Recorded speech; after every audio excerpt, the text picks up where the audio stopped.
started a conversation about local government. Of course, this followed the president's appointment of some 26 new MMDCEs. After 24 of them were sacked and 2 of them resigned. And of course, that conversation led us to engage Professor Ransford Jampo and Dr. Eric Odrosai. And they were sharing their views on the way forward and how local government can be a bit more democratic in its nature, how this decentralization initiative can really bear fruits for Ghanaians. And that became a very interesting conversation. We've got so many text messages since yesterday, people wanting more education and engagement and discussion on that. So today, we thought we would bring somebody who is quite an authority on this. Dr. Esther Offei Aboagye is a former director of the Institute of Local Government Studies. And she joins us over the phone right now. Doc, good morning to you. Good morning. How are you? Very well, thank you. It's great to have you on the show. Indeed. Now, I mean, this conversation has been ongoing for some time. We still have local government chief executives who are selected by the president and then approved by an assembly that has 30% of its members also selected by the president. Exactly how democratic is this process, and what can be done to improve the representative nature of it? Right. You are right in indicating that we still have a local government system where chief executives are selected by the president, or approved by the assembly and then appointed by the president. It's not the best in terms of representation, especially with the development of our democracy to this stage. I mean, 30 years ago, when the Constitution was being formulated, perhaps in that light, we would have said we're coming out into a democratic era, so we needed that kind of guidance. Now, the people must have some say in who represents them. The argument was made that if assembly members approve them under the supervision of the presiding member, it would be sufficient consultation of the people's interests. However, that representation mechanism of the assembly members is flawed, is quite flawed in the sense that even the elected members don't have sufficient interaction with their people. And if the people can be trusted to cast their vote to select a president or a member of parliament, then they can be trusted to say, this chap or this woman represents what I want for my locality, and I have confidence that they will be able to deliver in my interest. So I think it is time for us to make progress on that agenda to get our chief executives elected. Now, a lot has already been done. I think the hurdle came when there was a disagreement on whether or not this process should be done on a partisan basis or a non-partisan basis. In terms of the practicality of it, bearing in mind the wealth of knowledge you have from heading the Institute of Local Government Studies, in terms of practicalizing this, I mean, first of all, is there an advantage to doing it one way over the other? Which one would lend itself best to practical implementation? Right. It was interesting when you said a lot has been done. For me, not a lot has been done, because towards the end of the last regime, or as we were going into elections in 2020, there was quite a bit of discussion, a bit of legwork around moving towards electing the chief executive. So much so that it was seen as an unfinished business, and it found its way into the manifestos of the key political parties. But after the election, there hasn't been sufficient movement from those parties who make the difference. As the party or the opposition, we haven't seen their work there. Right. Is everything okay at your end? We can hear you clearly. All right. Yes. Because, so I'm saying this because it hasn't come up a whole lot for public discussion. It hasn't occupied our news space anything. But I would like to say that civil society took it upon itself to start galvanizing the discussion, because the excuse that had been made was that consultation had been insufficient. So civil society came together under the leadership of CDD to do countrywide consultations. And it emerged in that discussion or that mobilization of information that the majority of Ghanaians who were consulted favored the election of chief executives. But a considerable proportion also favored their election on non-partisan basis. Now, those who argue for partisan selection or selection of chief executives on a partisan basis say, look, it is just a justification of what the reality is on the ground. Another category of people will say to you that the elections are exciting only because they are conducted on partisan basis. And they point to the turnout and the fervor and the enthusiasm that accompanies presidential and parliamentary elections to that end. But you see, if we're going to be serious, what advantages do partisan election of chief executives offer? Already, a lot of us are very concerned about the political partisanship that is driving a lot of the development discussion that is being attributed to problems that we have. Even the most basic initiatives are assigned to either being politically in tune with one party or another. Recently, issues have come up about sections of the country being neglected because they didn't vote one way or another. Again, look at all of the partisan political maneuverings and gymnastics. The monetization of selection of candidates for parties. I mean, both major parties went and their aspirants have had to shell out lots of money in kind, in cash, rewards for central delegates and so on. So what has partisanship got to offer? I would like this country to start electing these people, whether or not I would like, because you see, a person who is known for political activism will not be separated from their partisan antecedents or whatever. But let us pick this person, let us hear his manifesto, let us hear her ideas, her vision, her understanding, her capacity to reach out and engage sections of the population she's supposed to serve, her humility, his ability to listen to the issues of the young people and so on, and the capacity to pull together a credible plan for moving this locality forward. So once this person puts themselves up and they are allowed to share it with the population, then the people go and vote.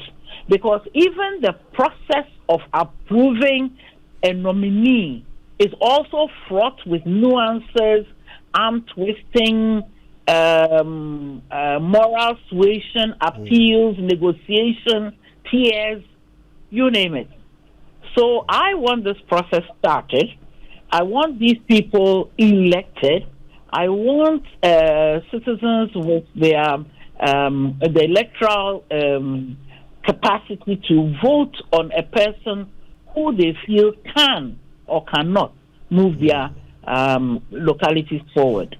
We vote on that basis. So, in effect, you want us to do so on a non-partisan basis?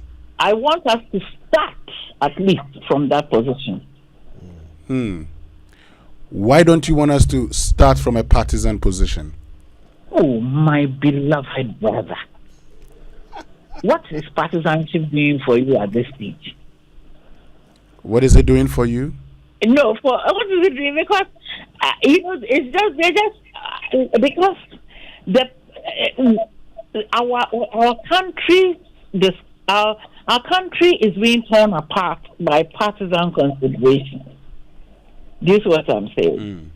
And currently, the level of monetization that is accompanying politics is driving many capable people out of the race. My point is, if we elect them on a non-partisan basis. It's true, there'll be people who will present themselves, who will be known to have been associated one way or the other. We can't take that away from them. Again, there are localities who have traditionally voted one way or another. We cannot change that. You see what I'm saying? But let us start fostering a culture of selecting somebody based on what they bring to the table. Well, that's quite a thought-provoking approach there. So, Dr. Offei Aboagye, as I understand it, if we were to go the way you suggest, we could actually start that immediately. There's no need for another referendum or anything. Indeed. And I think that if we start that way, we will start a process of behavioral change, a process of encouraging our people to think along the lines of issue-driven politics, civic awareness, and building the capacity of our people to exercise citizenship in that way. Is there any downside? So if eventually we are voting in chief executives on partisan lines or because they belong to particular political blocs, we will still have inculcated a culture of focusing on issues. So even if a locality is prone to voting for ABC party or DEF party, they will still choose between the candidates based on what they have to offer. I think this will start a process of capacity building in civic awareness and responsibility as well. Right. Do you see a downside at all? I mean, being objective here, do you see any downside at all to proceeding on a non-partisan basis? The downside is that it appears we've cultivated an appetite for politicking. I mean, the citizens, we've cultivated a downside. We've cultivated an appetite for politicking, so that sometimes we don't even speak truth to ourselves. That this man or this woman has so much to offer. It's such a pity that she belongs to this party or another. I think you've heard that expression. Yes. A great person in the wrong party. Yes. We've heard that. And people don't have the courage to vote outside what their comfort zones around voting is. So that maybe somebody who may have been associated with one political family or another may lose out because of that historical antecedent. Secondly, given that a lot of our resources, our decentralization process has not always seen finances and resources following the functions, that person could still be the victim of the whims and caprices of the center or a certain political influence at the center. Thirdly, if that person is not able to mobilize the goodwill of party activists, party leadership who hold sway in the locality, they can work against the interests and the success of that person, right, who is not seen to be committed one way or another. But that is why I think we should build up the demand side, the citizens' interest in who they place there. Yeah. So that if they've galvanized a sufficient groundswell or they've galvanized sufficient counter support, they should be able to dilute, any negative machinations from one political bloc or another. Right. That's interesting. Now, if you just joined us, we've been talking to Professor Esther Offei Aboagye. She used to be the director of the Institute of Local Government Studies. We've been talking about the best way to shall we say, improve the democracy of our local government. And now, if you recall, there was an attempt to have a referendum on whether or not we should elect our MMDCEs on partisan basis sometime back in 2019. Now, there was somebody who initiated the counter argument to this and vociferously argued against the idea of a partisan based election. And that person was Samson Lardy Anyenini, private legal practitioner, and of course the host of Newsfile here on Joy. Now he joins us over the phone right now. Samson, good morning to you. Morning, could you? Yeah, I mean this this brings back memories, I'm sure. As the president yet again appoints another 28 after sacking 26 and 2 resigning. Appoints another 26 after sacking 24 and 2 resigning. We're back at this point where the president holds so much sway over who runs our communities, our municipalities, and our districts, our cities. There are still many who believe that the best way to do this is on partisan basis, because in reality, that is what happens. Do you still stand by the position that you argued so vehemently, a few years ago? Yes, Kojo, and good morning to Dr. Offei Aboagye. Now, good morning, Samson. Good morning. She just spoken the mind of the majority of Ghanaians. And you see, Kojo, let's begin to do something. Respect the people. The Constitution is made for the people. And it is the will of the people that must hold sway. Not the will of a president. Not the will of a parliament of selfish individuals. Not the will of a president whose priority is the political group. No. So, I recall very well how even CSOs, some CSOs, were very agitated and angry with me when I came up with the argument in 2019 that led to the debate of the other side and eventually leading to the botched but needless attempt to amend Article 55. The president himself, as we understood, had been campaigning for this long before his election, for the many years that he sought to become president. And as we understood, they were hesitant in approaching the subject because the party was against it. And eventually, to sort of attempt to keep his word, to keep his promise, the way out was sort of a compromise position. Let's have it as an elective office, but on a partisan basis, so that we can make our people, DCEs. That became the compromise position that the president then put up for the amendment of Article 55. When the actual amendment that over the years has been argued to be amended is not Article 55. So, let's do this quickly. Article 55, I'm reading clauses 1 and 5, clauses 1 and maybe 3. 1 says, the right to form political parties is hereby guaranteed. And 2 says, every citizen of Ghana of voting age has the right to join a political party. And here it's 3.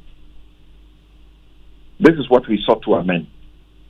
Subject to the provisions of this article, a political party is free to participate in shaping the political will of the people, to disseminate information on political ideas, social and economic programs of a national character, and sponsor candidates for elections to any public office other than district assemblies or lower government units. So mark that. Article 55.3. Political parties can sponsor candidates for all elections, public elections, except for district assembly or lower government elections. Yeah. This was not the provision to be amended. The provision to be amended was Article 248. Article 248, Clause 1 says a candidate seeking election to a district assembly or any lower local government unit shall present himself to the electorate as an individual, and shall not use any symbol associated with any political party. 2.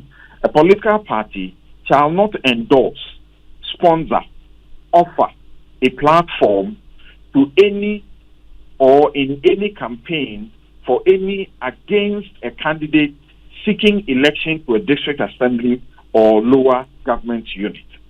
Right. Then we invested the president with the power to be the one to nominate. So the actual provision that we were supposed to amend was the provision that gives the president the power to nominate the candidate. That's the only provision we were supposed to amend. And then somehow, seriously, we found it convenient to now talk about how to amend a provision that has absolutely nothing to do with the election. Here is the provision. There shall be a district chief executive for every district, who shall be appointed by the president with the prior approval of not less than 2/3 majority of members of the assembly present and voting at a meeting. That's Article 243. So if there is any provision of the Constitution that needs to be amended so that we can have district assembly chief CEOs or chief executives elected, it is Article 243, Clause 1. That says the president must nominate them. Right. Or actually uses the word appoint. Appoint. Shall be appointed by the president. This provision is easy to remove. You don't need a referendum. All you need is for Parliament to strike it down. That's all there is. Yeah.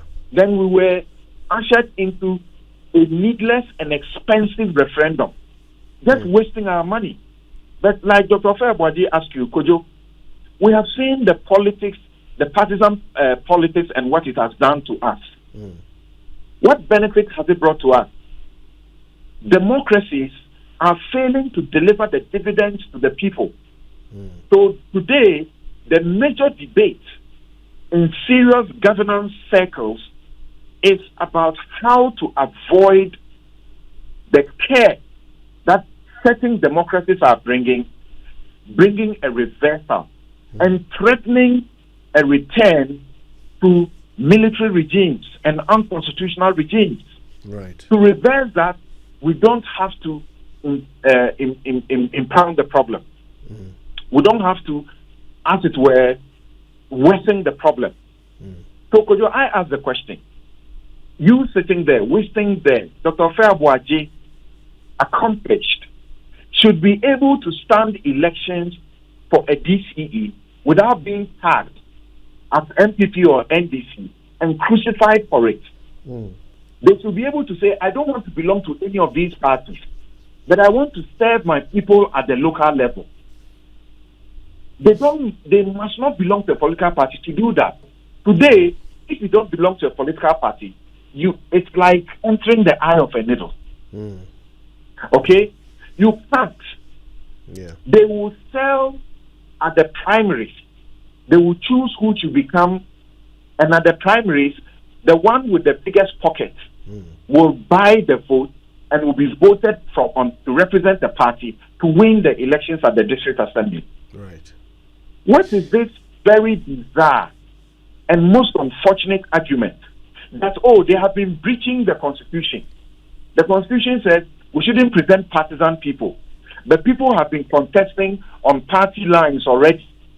So let us change the law because they are breaking it. Let's change it so that they are not breaking it any further. When we ask the question, you say this is an absurd question. There are thieves. Stealing is a crime. We can't seem to control it. Corruption is a crime. We can't seem to control it. Therefore, we should remove the laws on corruption so that the people can continue to steal. Is that the argument? Countries like Uganda, Canada, they are doing this non-partisan. What is wrong with us? And I'm saying, let's not bring a system where we will let the partisanship that is eating and destroying the fabric of our society be commenced from the district level. Right. I want Samson Lardy Anyenini to be able to say, I want to help my district. I should be able to go there and contest election on my own, in my name, and not be priced out by a political party. Right. If you don't belong to a political party, you won't win. Look at the small local level elections that is going on. Look at the flyers they do, the banners they do. The NPP, you see them aligned. The NDC, you see them aligned. And the voting reflects it. How much do we want to destroy our society? Good question, Samson. And I wish we could continue. Our time is running so fast. But yeah, point very eloquently made. Thank you so much, Samson Lardy Anyenini, private legal practitioner and the initiator of the no vote campaign back in 2019 when this referendum was attempted by the government of the day. Dr. Esther Offei Aboagye, former director of the Institute of Local Government Studies, we thank you so much for your time and education this morning. We appreciate it.